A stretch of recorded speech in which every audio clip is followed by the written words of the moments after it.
All right, welcome everybody. We have a very special guest with us today here at From the Music Store. And as usual, I am Jason. I'm Jeremy. And we are in the music store today having a chat with Mr. Mike Kestin, who is the president of JamFam Productions. So Mike, I'll let you take the mic and give everybody a quick overview of JamFam and what it is that you guys do. Well, JamFam Productions is a full-service production company. We work primarily with municipalities and government around New Jersey. We can do anything from hiring a band. We do full stage and audio production. We do, from the rental, stage, lighting, sound techs, all of that. Food trucks, craft vendors, marketing and advertising. We're 100% across the board in regards to what we do and the capabilities that we have. We are truly a one-stop shop. Very cool. Now, for our listeners in Radioland who obviously can't see the conversation we're having, Mike is wearing a tie-dye. So my first question is... Par for the course. Yes, he's one of these lucky people that shows up to work and he gets to wear tie-dye. It's one of the benefits of being in the arts, right? Yeah. Now, my question is, are you wearing cargo shorts? And inside any one of the pockets, is there a hacky sack? Yeah, would you have a hacky sack by any chance? It has been a long time since I've kicked around a hacky sack. And I'm also assuming you're wearing Birkenstocks as well.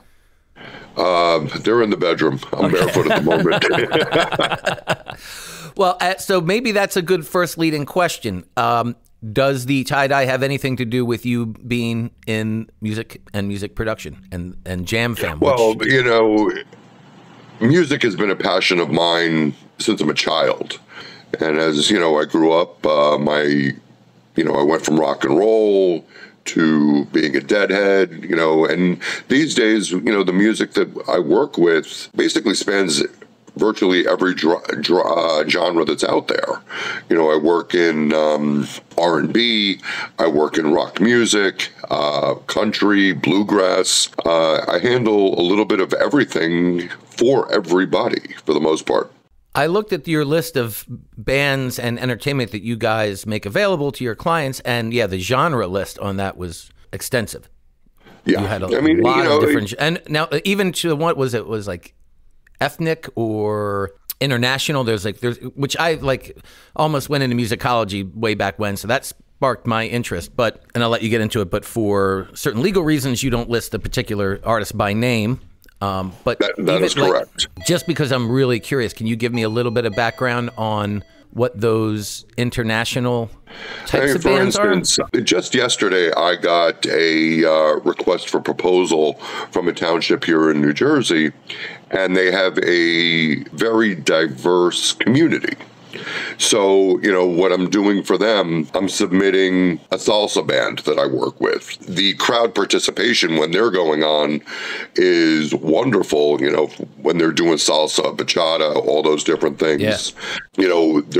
I'm also submitting for this contract a couple of R&B bands. Who they hire, it's dependent upon their budget. So let's go back real quick. You were saying when you were younger, you rock and roll, and then you started branching into other types of music. So now this is before you were in production and booking and all that sort of thing.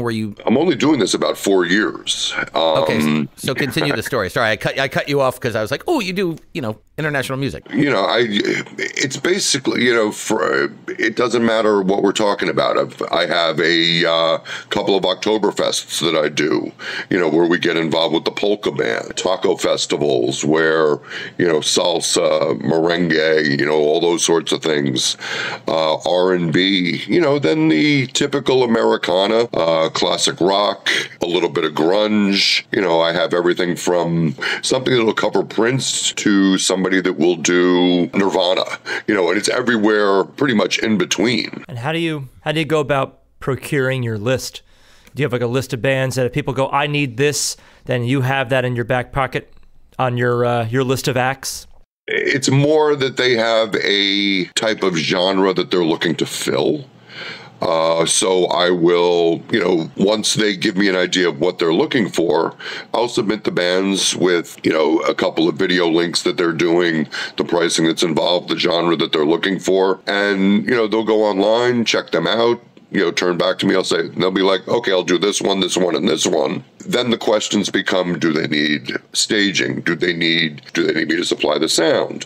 Do they need me to supply the stage and the sound? Do they need electricity?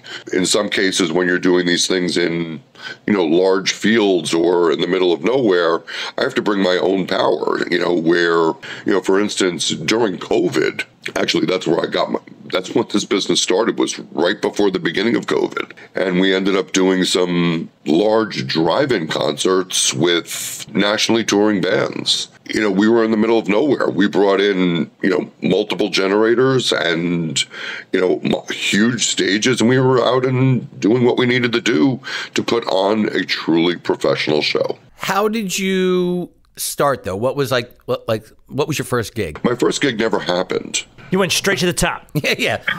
Yeah, right. I was in 2018. I had actually gotten divorced in 2017. I had been a realtor for 12 years, and I didn't know what the hell I was going to do with myself or my moving forward in life, but I hated real estate, and I was very embedded in the local music community, and I was like, I want to throw a music festival. Not knowing anything from anything, it was the learning curve. Literally every conversation that I had was, just a learning experience. And as it turned out, I guess sidebar here, do you want me to go into the names of the bands that were involved, or how do you want me to handle that? Yeah. So back in 2018, I had the idea of putting together a music festival. And, I'm a hippie, deadhead, and there's a lot of... We are too. You're in good company. You're in good company. We're not, We're wearing our my tie-dye today. So, and I was very embedded in the local, jam band scene, Let It Be Fish, Grateful Dead, all of that genre of music. And I wanted to put on a music festival, and it was going to be initially... local bands. And we were hoping maybe to get 500 or 600 people, and we were looking to do this at Waterloo Village, where they did, like Lollapalooza, Muddy Waters, Fish, all of these big bands back in the, 80s and 90s. Like I said, I didn't know squat from squat. All of a sudden, things really fell into place, and it became a very big thing. One day my phone rings, and I pick up the phone, and the guy says to me, hi, my name is Johnny Markowski. I'm with New Riders of the Purple Sage, and we're interested in playing your music festival. I paused a second, and I was like, who is this? And he said, no, this is really Johnny Markowski from the New Riders, and I actually have a side project, which is called Jeb Jones, and which we would also like to bring to your music festival, but we are looking to do a 50th anniversary show for the New Riders, one on the East Coast, one on the West Coast, and we would like to give you exclusive billing to our 50th anniversary show. So literally within a few hours, the money was appropriated, and we hired New Riders, and then all of a sudden, wait a minute, now we need a second headliner for the second night. I was going through a list of who I should call and this and that. And I didn't know that you have to talk to an agent or anything else. I would like Melvin Seals and JGB. So, I'm doing some research online, and all of a sudden, I make a phone call, and I actually have Melvin Seals on the phone. And it was just... you can find crazy information out there. And he's like, well, yes, we'd be very interested in playing, but I need you to talk to my agent. So I spoke to the agent, and, we hired Melvin Seals. It was just incredible. Everything fell into place. And we released the lineup, I think it was February of 2020, and we know what happened in March of 2020. We had to return a tremendous amount of money for, the pre-ticket sales and this and that. But what it did was it really put me on the map. And moving forward, I ended up, we were now in the heart of COVID for the next, 2.5 years, and we ended up doing shows for the national touring bands. So we recently talked to a gentleman named Gibby, who's going to make another surprise appearance on our show. and he gave a backstory into just exactly what goes into the tour life and running front of house sound and being a band manager and all that kind of stuff. So right now the picture I'm painted is you had a they will come, it will build it, they will come kind of a thing going on. When you first started, you said you stepped out of real estate. I mean, how did you go about getting your list of people? Like, I mean, a stage is not easy to put together. And then, of course, your front of house sound and all the equipment. Were these people that you had, have you been investing in all this equipment? Did you have friends in the field? Basically, I DC'd the entire project. I had certain people doing my soundstage and lighting. I had somebody who was doing hiring of the bands. If you're doing a 3-day festival, I mean, you need a staff of security on site for, 96 hours.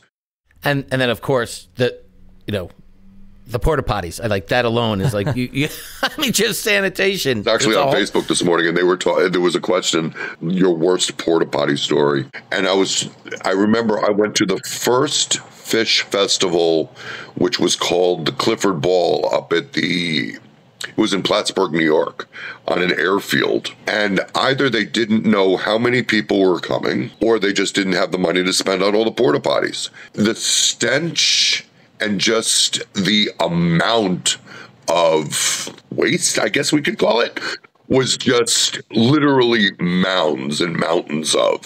It was, I can still picture it. Now, and you don't have to answer this if you don't want to, but I'm just curious. So when that first event had it, let's say, had it gone off and COVID didn't happen, are we talking a 6-figure budget, a 7-figure budget? What is it like? So if somebody has like a dream of like, I'm going to put on a music festival with... To do it right, yeah, you're talking about a mid-6-figure budget. Mid-6 figures. Okay, so that's real money. Absolutely. And a lot of it, probably 40% of that is going toward the talent. The bigger the name, the bigger the draw you're going to get.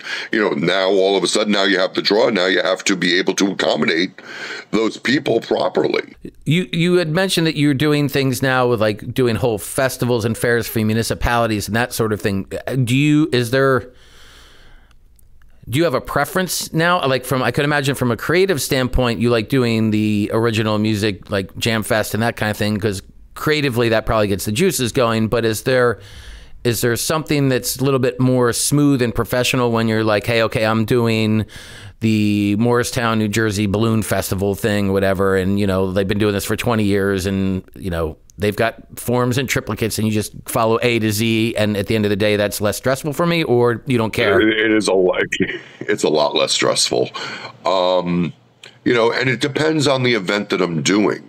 Some of the, I work with, 150 local bands, and often enough it's easy, it's just they're supplying the sound, I'm supplying the band, they're supplying the stage. There's different no two events are the same.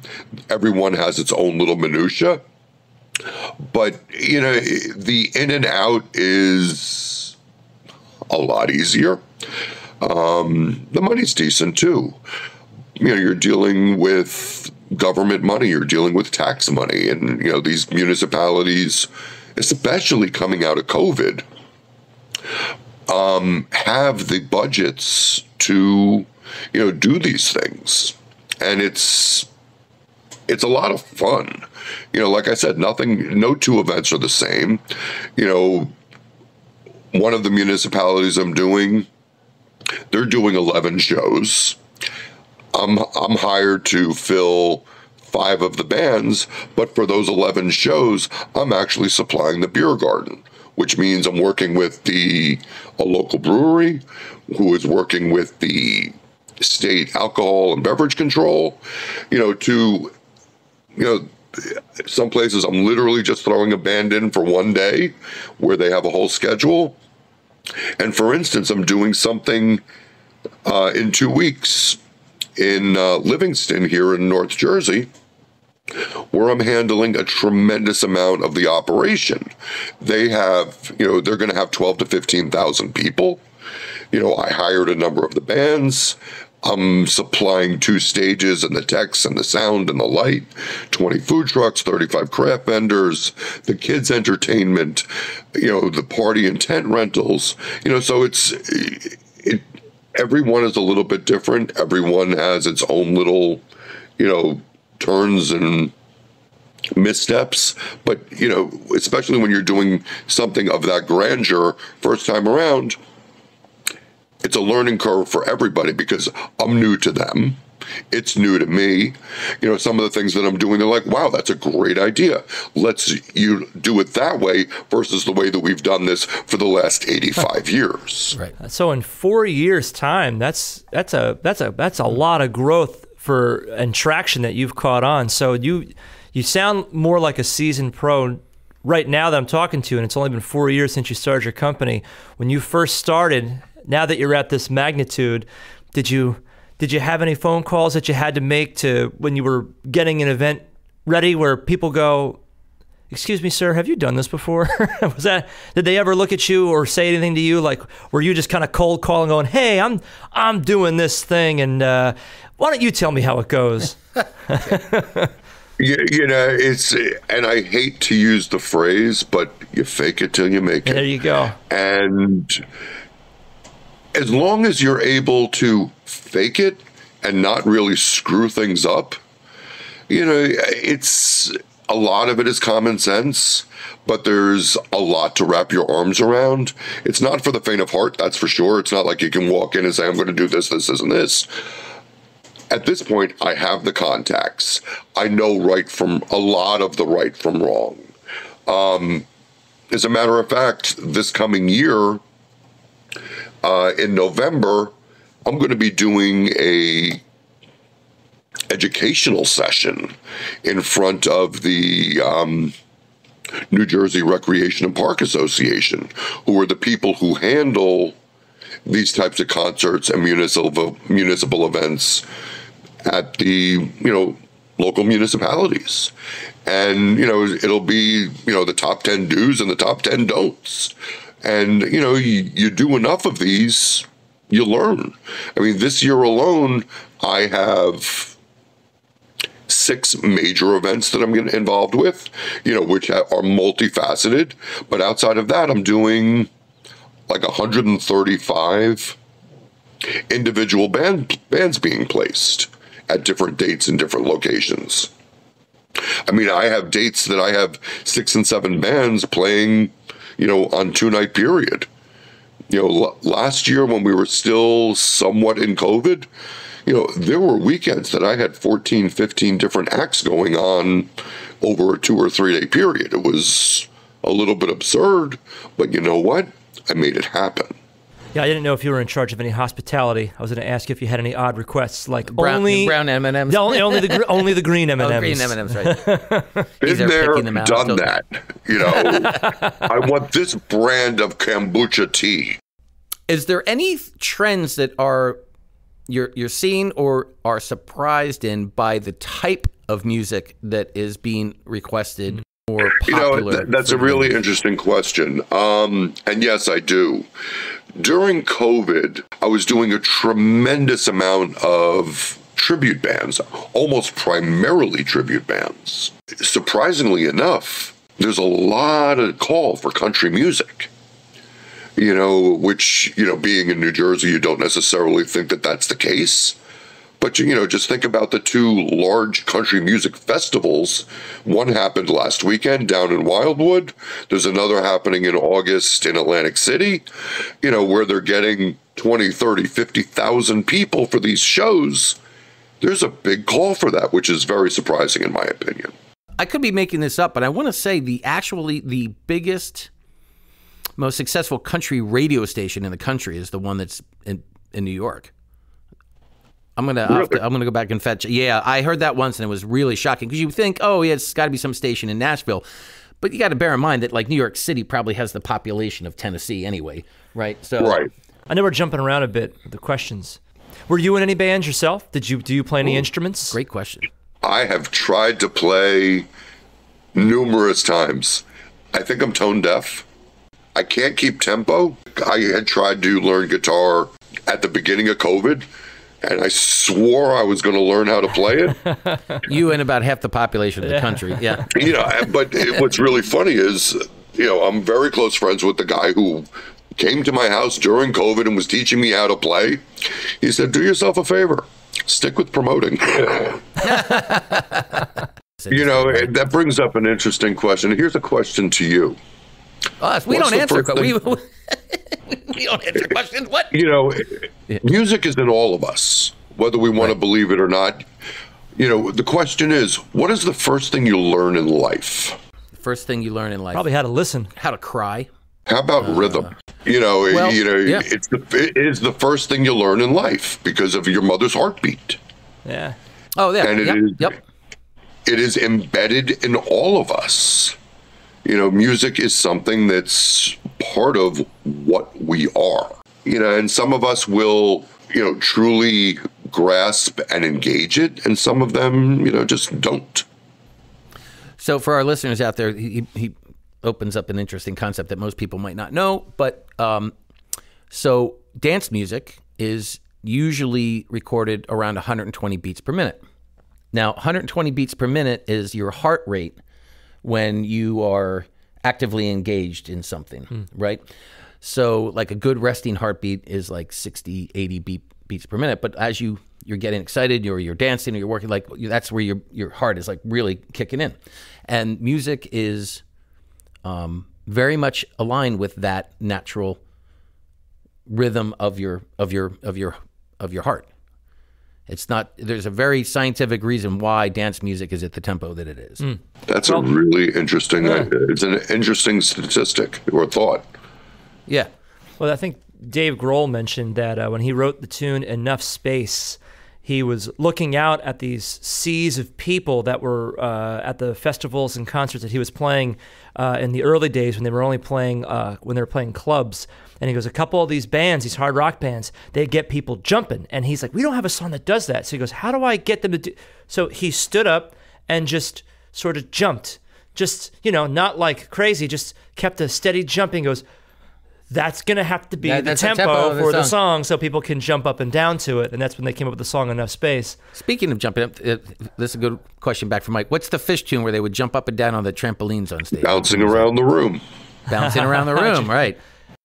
Well, the common thread between anybody who's on our show who we've talked to who's gained any success in the industry always comes back to this, is that you were passionate about music first. And the passion kept on going, and you kept using the term, it snowballed into this, it snowballed into that. Well, I mean, the success of your business is clearly predicated upon your passion in music. That's what snowballed, and that's why you are as successful as you are right now, and your business is kind of is moving. If you hated music or couldn't stand any aspect of business and you just wanted, none of this would be happening. He'd be back in real estate. Back in real estate, right? That's an interesting point. When I was getting involved with the music festival, I hired somebody who had been he had been in the business for like 30 or 40 years. He's been doing a music festival down in Pennsylvania for many, many years. And because I didn't know anything, I needed somebody who was going to be my ops manager. And, after getting to know me, he said, you're an interesting character. Most of the people who are involved in what you're looking to, and this is before I did anything, the people who are getting involved with what you're embarking on are generally failed musicians, drug addicts, or alcoholics. He's like, you don't do any of the above. You're not a musician. You can't play an instrument. You rarely drink, and you don't do drugs. And your business acumen is wonderful.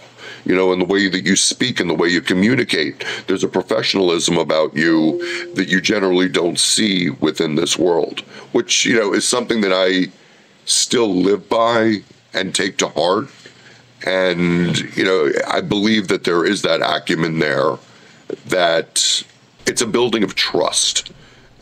And when you're able to walk the walk and talk the talk. It's funny. What you just described is exactly how I feel about music stores. Right? Yeah. Failed musicians, Yeah. Drunks and drug addicts. Lunatics. Lunatics. which is exactly what we have. I can appreciate that statement because I've strived very much to not have our business be like that at all. But that, there is so much, and I've discovered it many times. There's a lot of very shady characters out there, especially in this world. If I say I'm going to do something, it happens. It's not like I'm trying to cut a corner. I'm not trying to do this, or I have a very good name in what I'm doing. And, when I get unsolicited phone calls, I'm looking to do this, I'm looking to do that. How can you help? There's no better compliment out there that there is. Somebody XYZ told me to call you. Yeah, that's organic growth. So that being said, for our listeners, if somebody's been listening here on the terrestrial radio show and is interested in contacting you about your services here now, are you New York and New Jersey and Connecticut, or are you just mostly New Jersey? How does a prospective client reach out to you? Are you cool with phone calls? Do you emails? What's the website? How does somebody get in touch with you?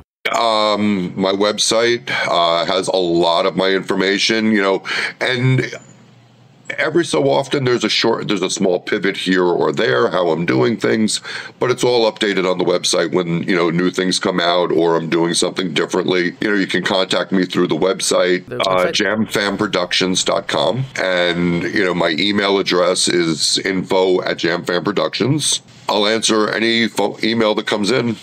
And then one of the final questions that we always ask a guest is, so there's a young kid somewhere, college kid, or trying to figure out what he wants to do with his life. He's like, you know what? I kind of dig this business. Like, what advice do you have to anybody looking to go into the field? Literally the field, like where you do the observe, listen. You learn more by listening than you do talking. If you want to go and do something, to a certain degree, you got to fake it till you make it. But whatever you're faking, make sure that you're able to do what they're asking for to a T. Whether you've done it or not, have the vision to be able to execute what's being asked of you. That's a great piece of advice. Mm-hmm. All right. Well, Mike, thank you so much for coming on the show today and telling everybody about what JamFam Productions does. Thank you so much for your time and your consideration. All right. If you guys have enjoyed this episode and want to hear it again or listen to any of our other episodes, you can go to fromthemusicstore.com. You can also find us on Spotify, Apple, Google, Amazon, anywhere you would find a podcast. So we'll talk to you guys soon. We'll see you next week. Big shout out and thank you to WBNJ.